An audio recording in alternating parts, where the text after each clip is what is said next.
What's up, guys? This is Chris from DraftDashboard.com. Here are my DFS picks for NFL Week 1. Sleeper picks. These picks apply for DraftKings and FanDuel. Before I get started, please drop a like on this video and hit that red subscribe button And hit that bell icon so you don't miss our new videos. In this video, I'm going to give you some of my top DFS sleeper picks, super low priced and low ownership players that could crush value this week and give your lineup an advantage over the field. These are risky plays, meant for large tournaments only. Don't go all in on any of these guys. They are high risk, high reward picks. And if you stick around to the very end of this video, we'll use the Draft Dashboard tools to make a DFS lineup using the picks we just made. Okay guys, NFL Week 1, let's take a look at my sleeper picks. At the quarterback position, one of my top sleeper picks is Kirk Cousins from the Minnesota Vikings playing the Cincinnati Bengals, who have the 9th worst defense overall, and they were middle of the pack defending opposing quarterbacks last year. Kirk Cousins averaged 21.2 fantasy points per game on the season. He actually got an average of 2 rush attempts per game, and he closed the season out strong, scoring 37, 24, and 20 fantasy points in his last 3 games. Now, he's only going to be about 2% owned, projected at 19.5 fantasy points here in Week 1, and he's $6,300 DraftKings salary and $900 more on FanDuel. Vegas thinks there's going to be 47.5 points scored in this game, with the Vikings favored by 3.5. So I like this guy as a sleeper pick because both of his wide receivers, Justin Jefferson and Adam Felin, have fantastic cornerback matchups, which we'll get into a little bit later. And the matchup's pretty good here. So I like Kirk Cousins here versus the Cincinnati Bengals. Okay, if you want to save a bunch of salary, my other sleeper pick at the quarterback position is Jimmy Garoppolo from the San Francisco 49ers playing the Detroit Lions, who have the absolute worst defense overall, and they give up the absolute most fantasy points to opposing quarterbacks. Jimmy Garoppolo, he only averaged 11.6 fantasy points per game on the season last year, getting an average of 1.7 rush attempts per game. He's only going to be about 1% owned, projected at 18.1 fantasy points here in Week 1. He's $5,500 DraftKings salary and $1,400 more on FanDuel. Vegas thinks there's going to be 45 points scored in this game, with the San Francisco 49ers favored by 9.5. So the reason I like Jimmy Garoppolo as a sleeper pick is because the San Francisco 49ers have the 3rd highest game total on the slate, so they're expected to score a bunch of points in this one. I think it could be a breakout year for Jimmy Garoppolo, so I like Jimmy Garoppolo here versus the Detroit Lions. Okay, let's take a look at the running back position. My sleeper pick at the running back position is Melvin Gordon from the Denver Broncos playing the New York Giants, who have a middle-of-the-pack defense overall, and they give up the 13th most fantasy points to opposing running backs. Melvin Gordon, he averaged 13.9 fantasy points per game on the season last year, getting an average of 14.3 rush attempts per game and 2.9 pass targets per game. And remember, there's no Phillip Lindsay in the backfield this year to eat into his carries, and he closed the season pretty well, rushing the ball 26 times on 6 pass targets, scoring 21 fantasy points in his last game. And he's only going to be about 2% owned, projected at 11.4 fantasy points here in Week 1, but I think he can score 15 fantasy points or more in this one. He's only $5,300 DraftKings salary and $300 more on FanDuel. Vegas thinks there's going to be 41.5 points scored in this game, with the Broncos favored by 3. So I don't like that low game total, but the price is right on Melvin Gordon. So I like Melvin Gordon here versus the New York Giants. My other sleeper pick at the running back position is Miles Sanders from the Philadelphia Eagles playing the Atlanta Falcons, who have the third worst defense overall. Now, they were pretty good against the run last year, and Miles Sanders averaged 14.9 fantasy points per game on the season, getting an average of 13.7 rush attempts per game and 4.3 pass targets per game. He's only going to be about 3% owned, projected at 14 fantasy points here in week 1, but I think he can score 18 fantasy points or more in this one. He's $6,500 DraftKings salary and only 100 more on FanDuel. Vegas thinks there's going to be 48.5 points scored in this game, and they have the Eagles trailing by 3.5. So Miles Sanders is an explosive running back. He can catch the ball out of the backfield. He's got monster upside and low ownership, so I like Miles Sanders here versus the Atlanta Falcons. Real quick, guys, I got great news. For a limited time, we're offering a full 30-day trial to Draft Dashboard. This is a great time to get in and try everything for 1 month. The tools are all about saving research time. You can see the last 3 games, the fantasy points per game, the targets they got per game, so you can see how involved they are in the offense, the rushes they got per game. Seeing all this stuff on one screen helps you save time and make better picks. Oh, and if you're tired of doing research every day, we just added a cheat sheet that shows hand-picked plays for the slate. No confusing stat lines, no headaches, just a simple cheat sheet that shows the absolute best players for your lineups. Okay, let's take a look at the wide receiver position.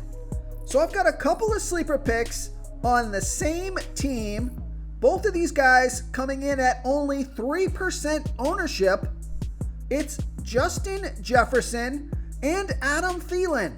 So let's take a look at Justin Jefferson from the Minnesota Vikings playing the Cincinnati Bengals, who have the 9th worst defense overall, and they're middle of the pack defending opposing wide receivers.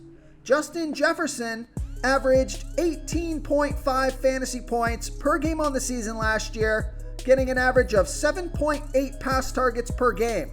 In his last 3 games, he scored 25, 15, and 21 fantasy points off of 12, 10, and 11 pass targets. So he's only going to be about 3% owned. He was on the field for 82% of the snaps, projected at 17.8 fantasy points here in week 1. He's $7,700 DraftKings salary and 300 more on FanDuel. Vegas thinks there's going to be 47.5 points scored in this game, with the Vikings favored by 3.5. So Justin Jefferson has one of the best cornerback matchups, facing Chidobe Awuzie, who's giving up 0.41 fantasy points per route. So I think it makes sense to stack Justin Jefferson or Adam Thielen with Kirk Cousins. So I like Justin Jefferson here versus the Cincinnati Bengals. Now, Adam Thielen, he averaged 17.5 fantasy points per game on the season last year, getting an average of 7.2 pass targets per game, and he's only going to be about 3% owned. On the field for 86% of the snaps, he's projected at 15.5 fantasy points here in week 1. He's $7,000 DraftKings salary and 300 more on FanDuel. So Adam Thielen will be matched up versus Eli Apple, who's not very good, so he's got a good cornerback matchup as well. So I like Adam Thielen here versus the Cincinnati Bengals. Okay, now for a low salary, low ownership sleeper pick. Take a look at Marquez Valdez Scantling from the Green Bay Packers playing the New Orleans Saints, who have a good defense overall, and they were middle of the pack defending opposing wide receivers.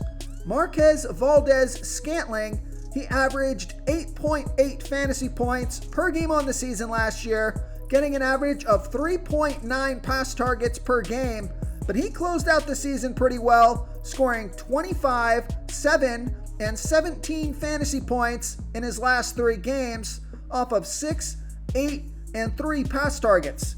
He's only going to be about 2% owned, on the field for 76% of the snaps.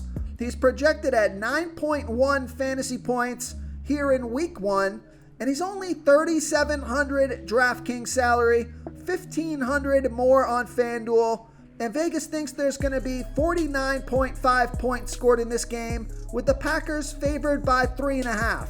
So the reason that I like Marquez, Valdez, Scantling as a sleeper pick is because Davante Adams has a really tough cornerback matchup versus Marshawn Lattimore, who's only giving up 0.27 fantasy points per route. So I think Davante Adams is going to be covered up on most plays, forcing Aaron Rodgers to look elsewhere. And I think Marquez, Valdez, Scantling is going to benefit from an increased target share because of that. So I like Marquez, Valdez, Scantling as a sleeper pick here versus the New Orleans Saints. Okay, moving on to the tight end position. Now, these two guys don't have great matchups, but I think they're both capable of putting up some big numbers here in week 1.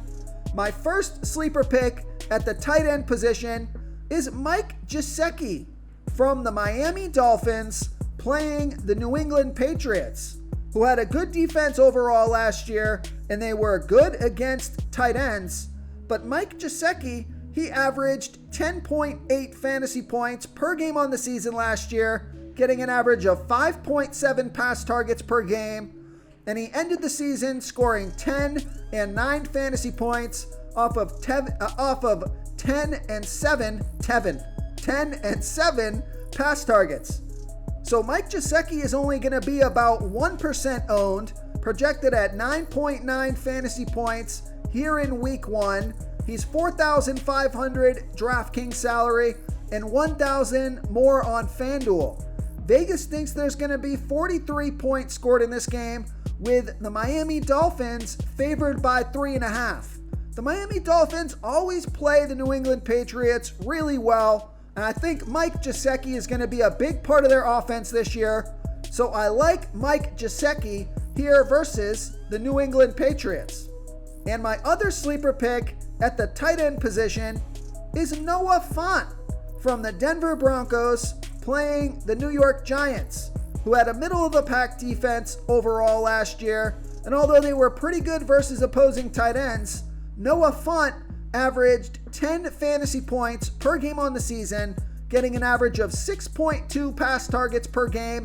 And he closed out the season really well, scoring 9, 13, and 21 fantasy points in his last 3 games off of 6, 9, and 11 pass targets. He's only going to be about 2% owned, projected at 10.9 fantasy points here in week 1. He's $4,300 DraftKings salary and $1,100 more on FanDuel. Vegas thinks there's going to be 41.5 points scored in this game, with the Broncos favored by 3. So just like Mike Gesicki, I think Noah Fant is going to be a big part of the Denver Broncos offense. So I like Noah Fant here versus the New York Giants. If you want to try all these daily fantasy tools for yourself, click the link in the description below this video or just go to draftdashboard.com.